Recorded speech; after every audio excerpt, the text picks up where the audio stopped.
This pose stretches your shoulders, chest, and spine, which helps to relieve your back and hip pain.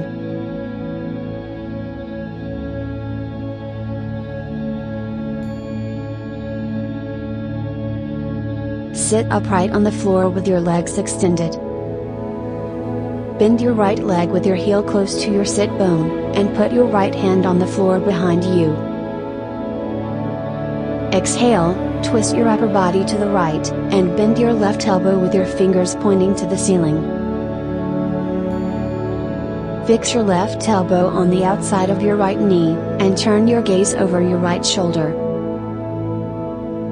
Hold this pose. Breathe naturally. Keep your back straight. Twist from your waist instead of your chest.